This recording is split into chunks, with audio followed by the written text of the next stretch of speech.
Leadership is creating the environment for people to be at their best. A good leader creates the environment for people to be at their best. The main obstacle is the language that we speak that we've inherited from the industrial age. It is not an empowering language. It's fundamentally a coercive language. What we need to do is change the way we talk to each other in some small way, which will then infect our brain. When you say, I intend to, you're the authority. You have the agency, because unless I say no, it's going to happen. This is a huge mindset shift that creates ownership. It's a mechanism for ownership. Don't worry about your boss. Don't stop trying to make your boss happy. Make your peers, make your people, like if you're a senior vice president, keep the other senior vice president happy. That's the person who's going to be the next CEO.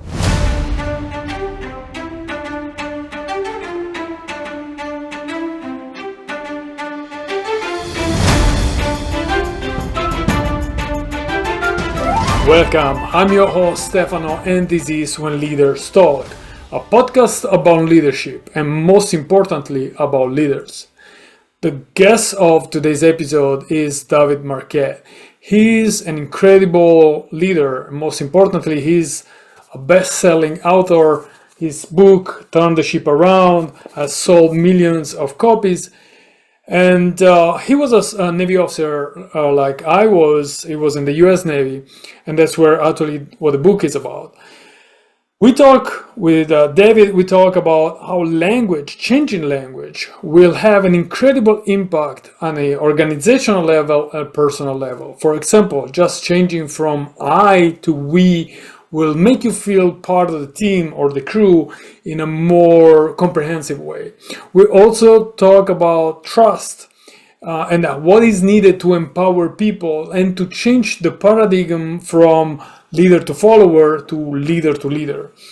We also talk about the journey and how sometimes it's difficult to make those changes in ourselves, how it's difficult to shift from the command and control style to a more empowering style. I'm sorry for the repetition. So it's a great conversation that I appreciate a lot for all the wisdom that David has shared with us.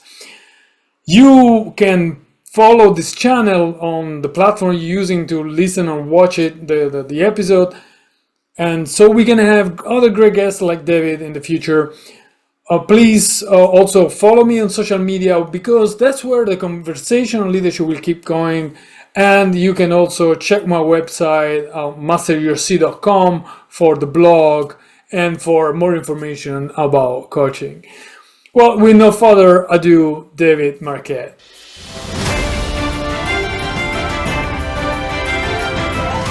Here's my definition of leadership. Leadership is creating the environment for people to be at their best. A good leader creates the environment for people to be at their best. Now, what does that mean? Well, it depends what it takes for people to be at the best. Personally, I think people are at their best when they get a chance to use their brain, they solve problems, they feel like they're making a contribution, they can see how their contribution impacts the customer at the end of the line.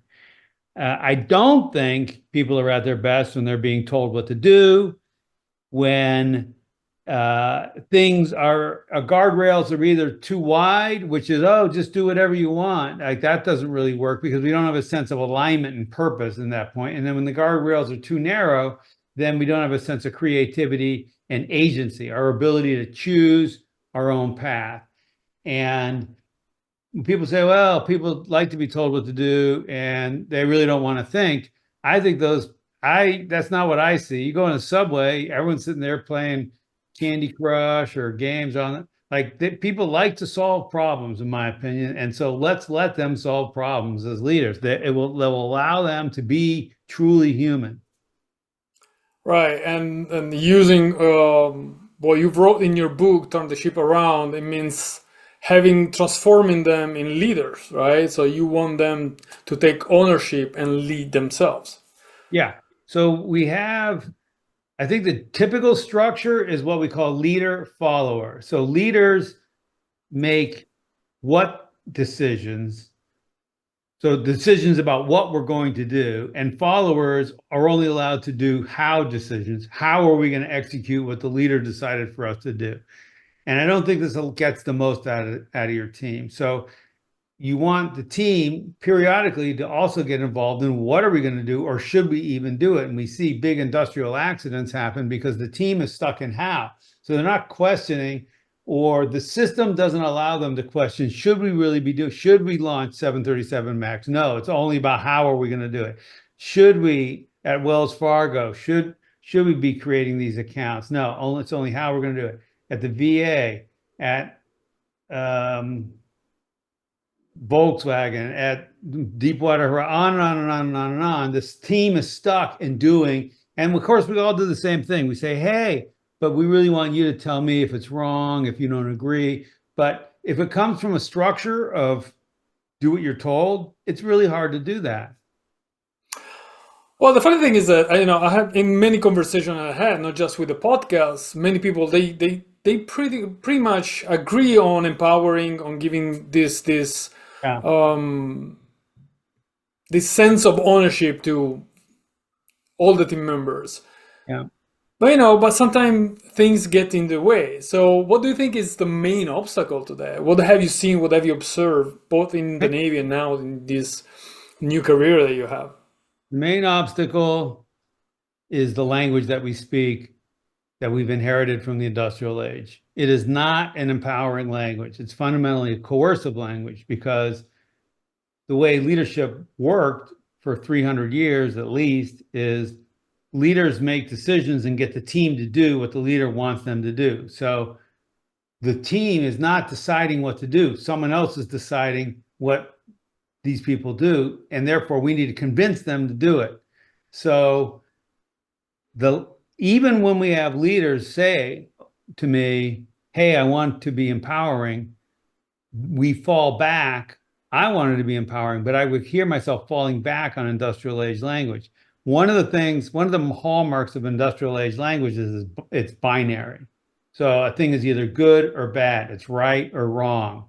It's an error or it's not an error. It's a defective part or it's not a defective part. And none of those things are binary. COVID vaccine is good or bad. It's not a binary thing. It's how good is it? How effective is it? How sure are you? How defective a part is it? Because we know once you do a little bit more mature and enlightened statistical process control, we know errors are not binary. It's like if this drill hole is 0.01 inches off, it's like, yeah, it could still work. 0.02, now it's getting 0.03, now it doesn't go anymore. But even 0.01 has an element of error built in it. And 0.05 is different than 0.0. So the world is not binary, but our language, we try to force it into this binary language. So when you come to me and say, hey, David, I got a new idea. And I say, well, Stefano, are you sure about that? Well, it really kind of puts you in a bind, because you might say, well, let's say you're raising your hand and saying, you're not sure that we should launch the product. It's not ready to go. And I say, are you sure about that? Well, it puts you in a bind, because if the answer is no, I'm not sure, because you can't be sure, then the message is never raise your hand unless you're sure, which is not a useful message. And the language shapes the culture of the place, right? So changing the language will also allow you to change all the organizational culture and things. I will listen to what you were saying. Something will come organically, almost effortlessly, in a way. And talking about changes, you are coming from an organization, the Navy, that is very much structured, and you have full, I'm sure that the US Navy, like the Italian Navy, a lot of manuals, a lot of ways to do things that are either wrong or right, as you mentioned, the binary paradigm. What did it take for you to change from this paradigm and embrace something else, something different, something new for that environment? Yeah. Well, first off, what you were talking about at the beginning was you said like the changes will happen naturally. Yeah, and that's true. If you change the language, the feeling will come. We act our way to new feeling. We act our way to new thinking. We don't think our way to new action. And so what happens is people spend a lot of time on posters and quote changing mindset, but nothing ever changes. What we need to do is change the way we talk to each other in some small way, which will then infect our brains. So I'll give you an example. I got fed up one day because everyone on the submarine was calling each other they. Well, they didn't do this and they didn't do that. And I just said, there's no they on Santa Fe. My submarine was named Santa Fe. So there's no they on Santa Fe. It was, I outlawed it. And I never preached about being a team or feeling like a team, but when the enlisted person talked about the officer as we, when the officer mentioned and thought about the chief as we, when the people in engineering talked about the people in operations as we, and just said the word we, well, what is the word? What does that mean in my brain? Well, that's my tribe. Well, we're doing this. We trust us. We cooperate together. And they is that's not my tribe. I don't trust you, and I compete with you. I don't cooperate. And so people coming to the submarine, it took maybe 6 months, but people coming to the submarine would say "Hey, it's an amazing culture of teamwork. All 150 people, it feels like one cohesive team. And I would laugh because I never talked about culture. I just talked about language. And it was the language that changed the culture. So that was one of the things. The second thing you were asking, well, what did it take for me to change it? It took for me.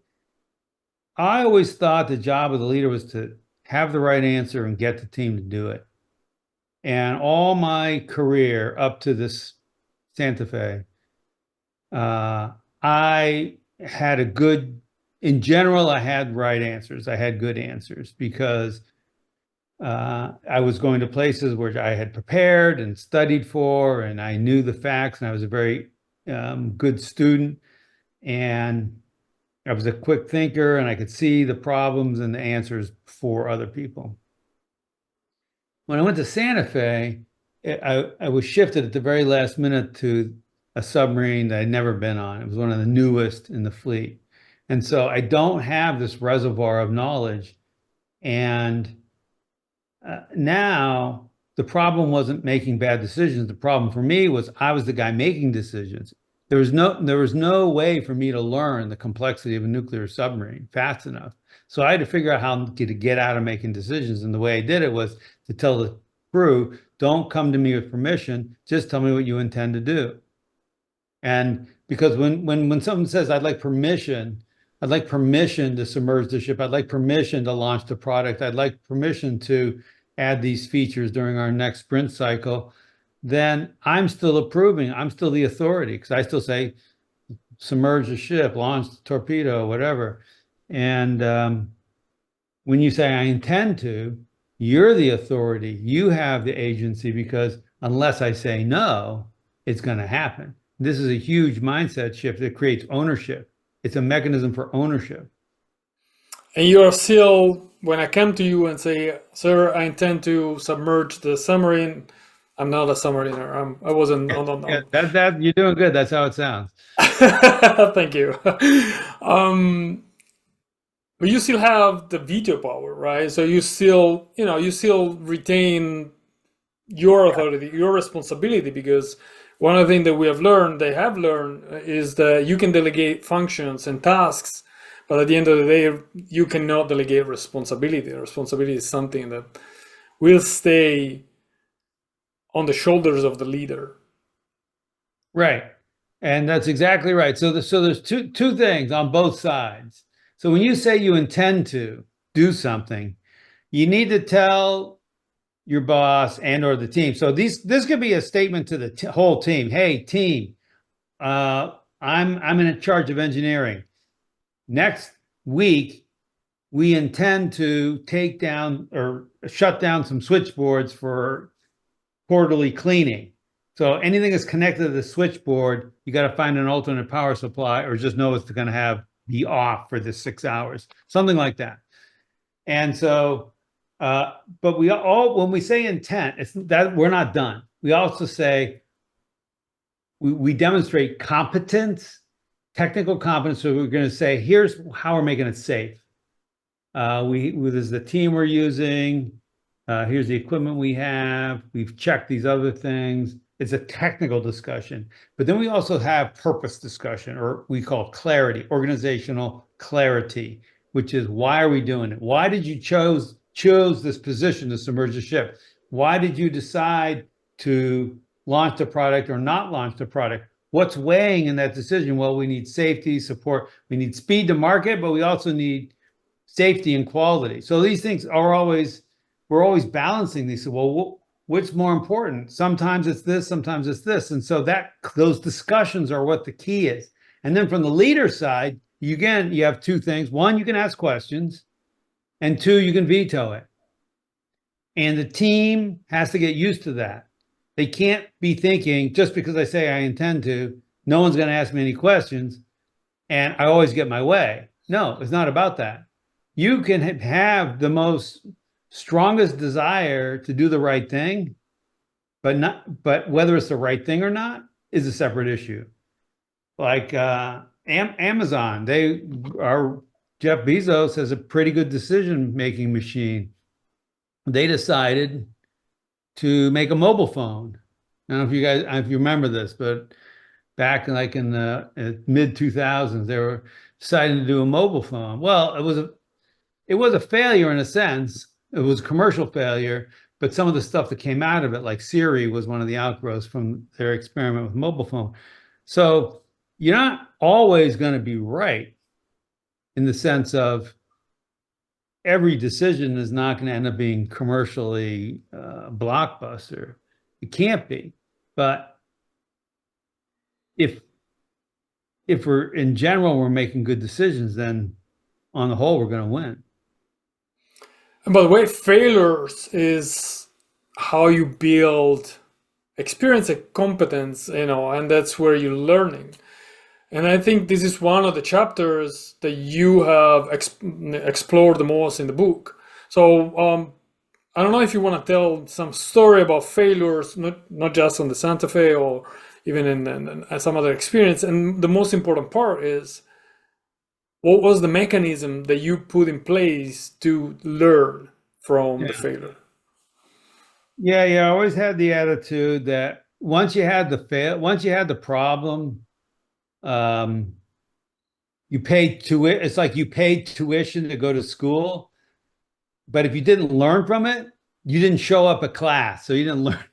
So you paid, but you didn't learn anything. So, one of the mistakes I made was I gave too much authority. I got too comfortable with, hey, the team just saying, here's what I intend to. For the first couple months, I was asking a lot of questions. I was getting to know the people and who I needed to ask questions of, and certain people, like the engineer or the weapons officer, they came up and say, "Hey, Captain, I intend to do this." I was like, "Okay, tell me." "Okay, great, sounds good, fine." I didn't really ask any questions. And we made a mistake because I wasn't probing enough, because I had assumed that the team had a level of technical competence beyond what they really had. We had a very unusual lineup where we had certain pumps out of commission and different valves, and so we had to line the hydraulic system up in a strange way. And that's where this idea of competence and clarity came in, because up to this point, I always thought, well, empowerment in mathematics, it's like an independent variable. I would describe it as, I would think it was an independent. It's not dependent on anything. The more I do, the more empowered you are. But I don't think about it that way anymore. I think it's a dependent variable, and it depends on the person's competence and clarity. And it's like you could write a math equation, which is the amount of authority that I give you or empowerment I give you depends upon your demonstrated technical competence and your understanding of organizational clarity. And the word demonstrated is really important. And I tell this to young people all the time because young people are impatient and they want to get more authority. They want to be in charge and they want to be the CEO. And I love all that about them. However, what they don't understand is they need to demonstrate that they're worthy of those authorities. Just because they're young and outspoken and smart and want to do something important doesn't make it okay for your boss is not going to give you authority just based on that. You have to prove you know what you're talking about. And so we say for the leader side, trust first. So invite people to more authority, let them show what they have. But from the follower side, you need to demonstrate. So that means opening up your brain and explaining your thinking, saying, hey, boss, I got this decision. I don't need you to solve it for me, but let me tell you how I'm thinking about it. I'm weighing, we got to make a decision about this product. The last couple of times we did testing, it was sort of on the edge. So we got speed to market. I had to make this decision the other day because we have a new little handout, like a 36-page little handout, workbook, masterclass handout. And so we got either speed to market or making it perfect. And so I was reading through the final proof, and there were a couple words where I was like, I mean, it really wasn't incorrect English, but it was like, yeah, I could probably say that a little bit better. And you got to decide, okay, am I just going to sign off? Because if I say no, it's going to go back and forth. It's going to be another week. Well, is it worth it? I don't know. I mean, it depends. So sometimes it's worth delaying, sometimes it's not. So you have to weigh these. So you expose this. You tell you, hey, I'm thinking about it. What am I missing? And your boss may say, look, speed to market is really important right now. Because I know I just came out of a meeting with the CEO, and she told me that this other company is about to come out with another product. So really, right now, it's speed to market. But you don't know that until you start expressing and inviting feedback ahead of time, which is scary. Most people want to no, trust me, don't ask me any questions. Like, I'm doing my best. It doesn't mean it's right. Absolutely. I like the way you put it.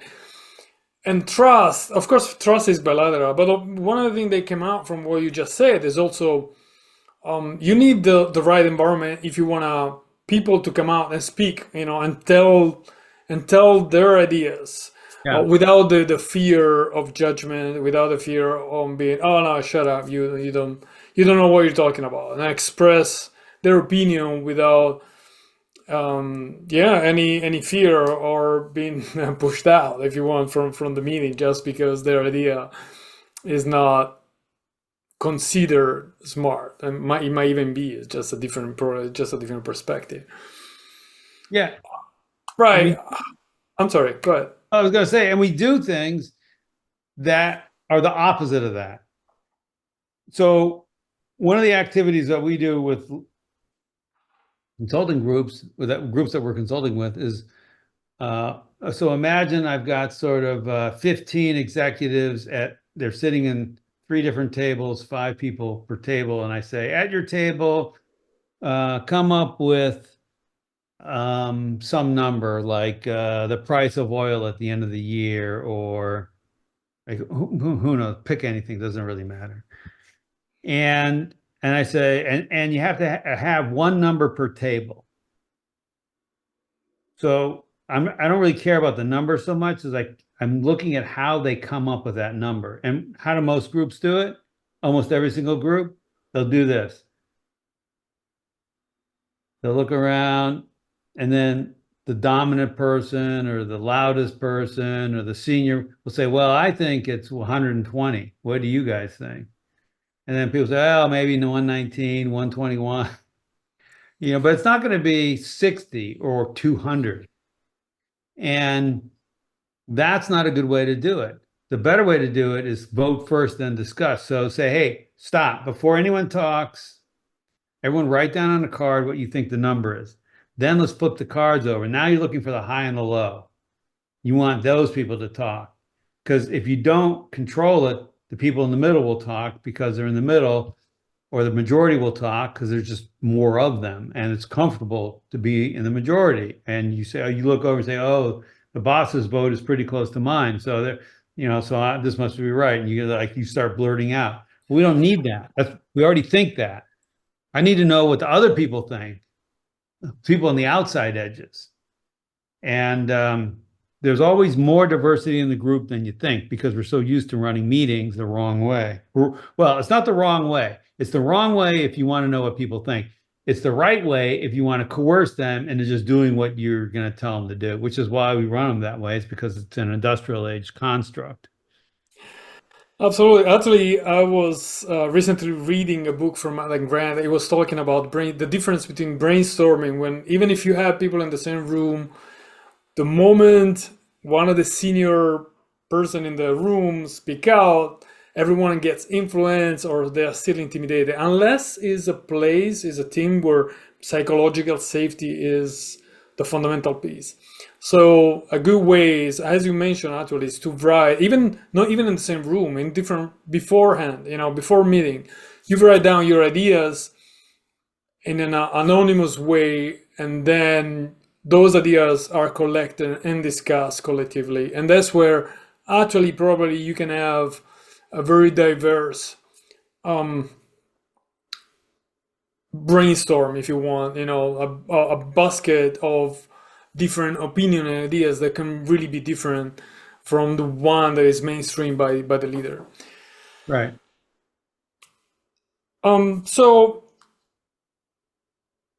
one of the things that I've read in your book was also about one of the things that actually talking about meetings in the military, but not just in the military. I've seen many companies doing the same, running those briefings where you explain what things have to be done.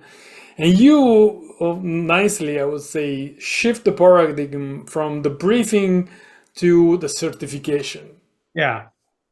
Yeah. So we love briefings in the military and the oil and gas industry and the utility, railroad, whatever, medical. So, and we think we're doing good, but for briefing, I mean, even the word, I brief you, I brief the team. It's an active verb for me. It's a passive verb for the team. And then the team is passive during the brief because they are being briefed. Well, of course they are because it's passive. And it's just another way of telling people what to do. So they're going to show up with no expectation of knowing anything ahead of time. And then because why? Because they're going to be, why? Why would I waste time? I'm going to get told what to do when I show up. So we would do briefs out the wazoo, and then we'd make mistakes when we were doing things. And then I would well, how can we make a mistake? We just did. And then, but I knew the answer. No one listens to the brief. Everyone's bored. It's a boring thing to do. And it's just a waste of time. So the idea with the certification is it's different from a brief in two different ways. Number one is the team describes their activity to the team leader. And this is the person who will decide whether we're ready to do the thing. And that's the second difference is it's a decision. Somehow got my bubble. Something happened. Yeah, it's a decision. And sometimes the decision is we're not ready. So imagine a surgical team. If it's an emergency room, then you're going to move forward as best you can. But if it's elective surgery, most are. If it's elective surgery, then every once in a while we ought to be not ready. Every once in a while, I mean, we there were times in the military where we were not ready. And most accidents happen because the team is not ready to do something, but no one is willing to say we're not ready. We're just like, oh, it's like 10 o'clock, do the next thing.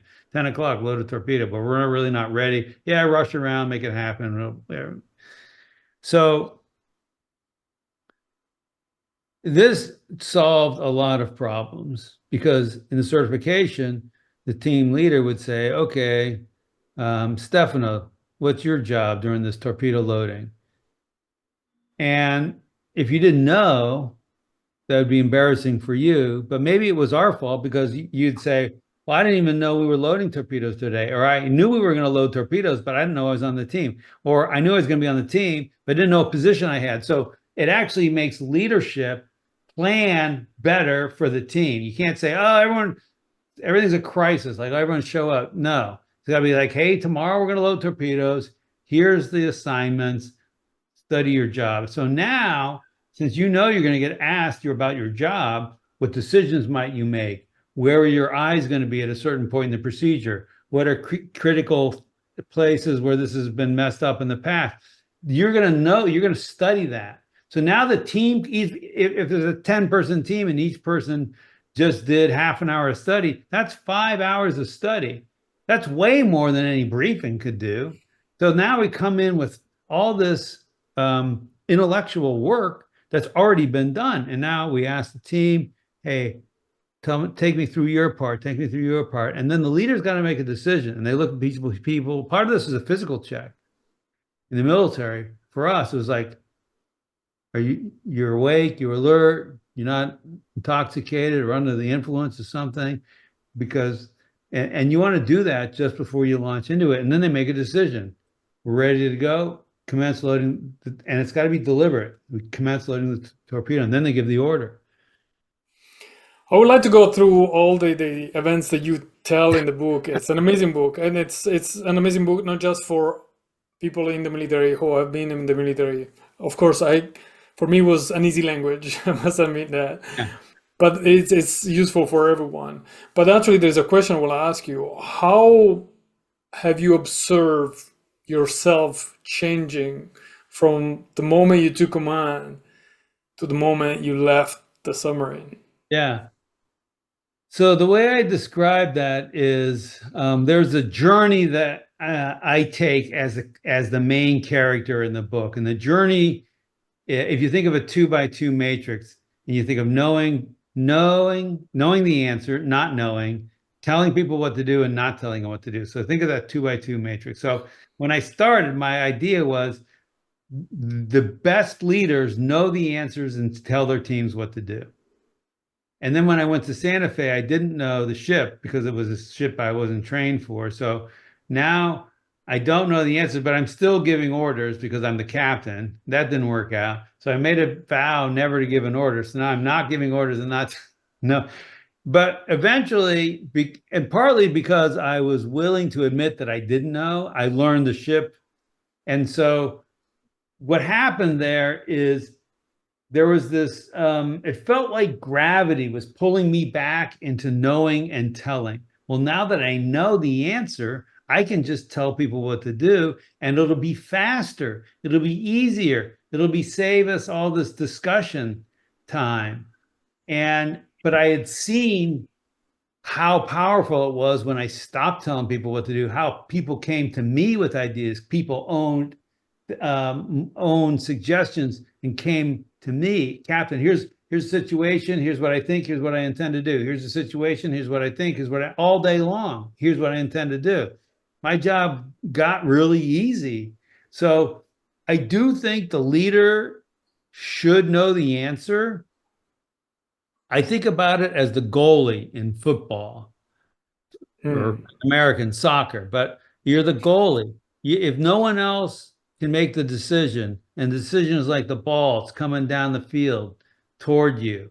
We want it to be stopped before it gets to the goal. We want someone on the team to see the situation and make a decision and communicate it to the rest of the team with intent. But if they can't, then you're the last line of defense. But there's no one, but just remember, when you're the leader and you're making that, there's nobody behind you. And the chances that, and the team is most likely going to do what you tell them to do. So you really better be right. And I was always trained, when you give an order, be bold and confident and don't let anyone question. And I actually tried to do the opposite. I would be like, okay, here's the situation. It's very ambiguous. The enemy could be to the north, could be to the south. We're not really sure. We're going to go north because we don't know. So we got to start going one way and figure it out. But I really need you guys to tell me if you see anything that gives an indication that the enemy's actually to the south. Make sure you tell us.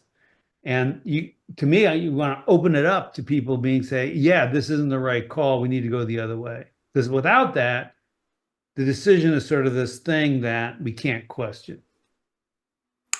When you say that there is no one behind you, it's true, but reading the book, I understood that your boss was on your side, so you were either like you're good enough to convince him to radically shift the paradigm of leadership on your boat. And it's always nice to have your boss sustaining your boss. I'm sorry, sustaining you, supporting you, especially if you want to introduce something new. It's I guess it's something that it will be scarier, without, as I mentioned, someone really empowering you to do these changes. What's left of what you have learned and what you have written in your book? What is the legacy that you have left, not just on the Santa Fe? And I know that at the end of the book, you actually mentioned a few years after your teachings, if you want, were still used in some submarines. But now, 10 years more after actually more than 10 years, Yeah. is the Navy still there? Has the military changed the way leadership is conceived? I see pockets of change, and I see pockets of the same old thing. It's yeah, I mean, so the immediate legacy was we created a great team with great morale. Everyone signed up to stay in the Navy. And then sort of the next longer term horizon was over the next 10 years, 10 officers were selected to be submarine commanders, and senior enlisted people came up to be master chiefs. So we were creating a highly disproportionate number of leaders, which I was very proud of. And my target, like, it's partly the Navy, but when we talk to industry people, I go around the world, and I was just in Tarragona, and then I went to Philadelphia and Washington. I go around the world talking to organizations who are trying to do this, and they know that most people say, well, command and control is bad. Well, command and control is not the most effective way to manage people anymore, especially if I want them to think. We all know that. But what replaces it? What does it look like? How do you talk in this new way? And oh, by the way, you still are going to need to be able to give orders. So one of the problems we have is people think, oh, I can never tell someone what to do. That's not true. At the very beginning, you were talking about, well, we have procedures, but we also have decisions. So, and those are two different things. When you're in the procedure, it's precision, it's compliance, it's wear your hard hat. It's not a choice. It's not empowerment. It's do it. And we got to be able to say those words, and we got to be really clear. I'm ordering you, put on your hard hat. You're not going to be on the team without a hard hat. But then it's like, well, what are we going to do? Are we going to work on the first floor or the second floor? Are we going to do windows? Are we going to do framing? Like these kind of decisions, we invite the team and then we make a decision. But if it comes to procedure, like starting the reactor, you don't want empowerment when people are starting a nuclear reactor. You want to do it exactly the way they're supposed to do it. There's no room for empowerment there. They're empowered to do the following. They're empowered to raise their hand and say, something has changed, something doesn't seem right, we need to pause and evaluate. Then you exit the procedure and you put things on pause and you look at it as a team, and then you make a decision to go forward. But you don't like, oh yeah, this step doesn't seem necessary, I'll just skip it. You don't have the authority to do that. What would you do differently? If you look back at those years, what would you do differently? I'd probably, well, it's easy to say now, but I would spend more time with what I call horizontal leadership. I spent 99% of my time with interpreting what my boss wanted me to do, or like the fleet commander, where you got a message that say, reposition here, your job is to protect the aircraft carrier, blah, blah, okay, what do they really mean? What's the best way to do it? And then I spent a lot of time managing my team. How are we going to talk? How are we going to achieve this? And so it was kind of like if you, my head would be up and then my head would be down. My head would be up. And I didn't spend that much time talking to the other submarine commanders. And I have lots of excuses. Submarines are very insular and we're out at sea at different times. It's not a good construct for that. But when you're in port, I could have done a lot better than I did. And I call that horizontal leadership. And there's a book, Trillion Dollar Coach, which is about a coach in Silicon Valley who's coached some of the guys in Google, Microsoft, Facebook, all the big. And he says, don't worry about your boss. Don't stop trying to make your boss happy. Make your peers, make your people, like if you're a senior vice president, keep the other senior vice president happy. That's the person who's going to be the next CEO. Is the person who all the other senior vice presidents say, yeah, Stefano, he's the guy. Whenever I need something, he helps me out. He always lets me know what his team is doing. And if I got a problem, he'll stop and listen to me. And that's again taking, drawing from my experience, is very hard to see where I'm coming from in Italian Navy. Also because, and that's a cultural problem. We go back to the language we were discussing at the beginning, right? So it's really, the language is so rooted in the uniform that we wear that it's very hard to see how almost not caring about your boss will make you the CEO or whatever. Actually, unfortunately, the only way you get evaluated is from your boss. So it's, at the end of the day, it's Yeah, I mean, it's a dramatic reform. You need to care about the mission. Oh yeah, absolutely, of course. Which will probably be conveyed by your boss. Mm. But that's different than caring about your boss. But what happens is the CEO says, hey, we need to do this because of that.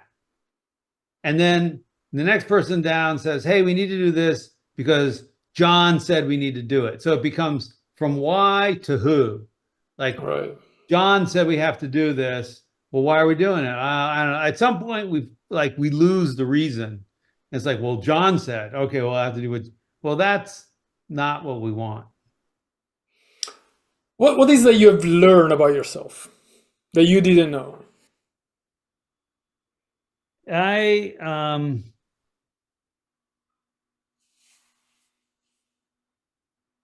I think that those ghosts of command and control leadership they're still running around inside my brain.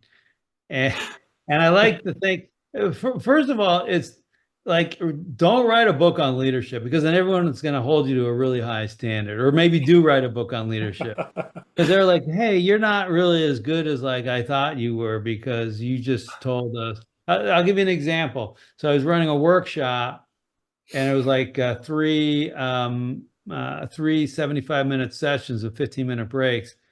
And I said, okay, be back at 10:30. Now, I just said it. I really didn't think about it. And the guy comes up to me and says, why are you telling us what to do? And I said, what are you talking about? You just told us to be back at 10:30. You're giving us orders. You're all about like treating people like, I'm like, are you kidding me? And I thought about it, and I was like, I'm still a problem. So now I say, I will start at 10:30. And I do start at 10:30. And I had a group in Medellin, Colombia, where the boss was like, oh, these guys are never going to start at 10:30. Guess what? They were all there all day long, right on time. Boom. Coffee break was over. But so that was super fun. But look, we are our own worst enemy. We are programmed to talk in a certain way, and it's really, really hard to change those habits. So I love being caught like that, because it just shows how hard it is to change and how deeply ingrained these things. And I think it gives us a humility. So now we're in consulting, and we're trying to tell clients, hey, try this. Well, we shouldn't think they're going to get it right the very first time. And when we struggle with our own problems, I think it gives us more credibility when we talk with the clients. And it's like, yeah, like I laugh. I'm on stage telling something, and then someone points out that I just asked a binary question, and I'm like, see, that's how hard. I don't get defensive. I'm just like, yeah, see, that's what I'm saying. It's really hard. Oh, you just got me by the way because what you were telling, the stories when you say that, oh, come back at 10:30.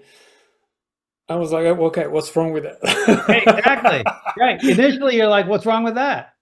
But Right. here's another really simple one. And I'll leave you with this. When you've probably been in a situation, you go to park a car. Well, now the cars have the sensors and they kind of help you park. But let's say you go to park and you got the helpful bystander. And what they're doing, they're saying, come, come, come, come, come, stop. That's how they all do it. So they're giving you instructions, but they don't have the controls on the car. You do. You have the brake pedal and the gas pedal. So a better way to do it is to provide information. Say this. That's how they park an airplane. So that's how professionals do it. But we're just our default is to go back to this. Like, why do we do it that way? We know it's not as good a way. So my message is my if I could get one thing, I would say listen to yourself and then question everything. Why did I run the meeting that way? Why were the first words out of my mouth this? Why did I say something like, if you have a problem, don't bring me a problem without a solution? Is that really what I want? Do I want people with problems, but who know they have a problem, but don't have a solution to sit there in their own cubicle? Or do I want them to speak up? Well, I want to speak. Okay, well, then don't you just yeah, the words you said are working against you. And over again, I see people who say words that are the opposite of what they're trying to achieve. And when I ask them why they said those words, half the time they don't even realize they said them. For example, one last thing. They say, hey, so we're going to go left, right? We're going to go left. Does that make sense? We good? Well, why did you say right? Why did you say, does that make sense? That's just going to make it a little bit harder for someone to say, no, it doesn't make sense. So, hey, we're going to go right. If anyone sees a problem with that, please speak up. That's what you want. But we don't say that. We say, hey, does that make sense? We good? Everyone happy? And it's not what you want, in my opinion. Beautiful, David. And I guess this is also the answer to my usual last question. So I'm going to skip that. And I really thank you for this conversation. I'm taking away a lot of things. The first one is about the language and how the language really shape the culture in an organization. And not just the culture, actually changing language, you change yourself. Yes. And the second thing is how hard is change ourselves. Shift those paradigm of command and control, especially, but not just us being in the military for a long time. I've been in the Navy 31 years, so of course there is a lot of it in me. But it's for everyone else, and it's something that I guess in many culture too, I guess population and have ingrained in the brain, so it's hard to take it out. It's just hard. But the effect of it, if the moment you're able to do that, the moment you give power to the people, not in a political way, you empower people. I don't want to go political. It's you will see amazing results. So thank you for having me with us and for sharing your incredible insight on leadership. Oh, thank you for having me on your show, and good luck to all the listeners out there. Thanks for spending your time with us today. You could have been anywhere, and you're here with us, so appreciate that.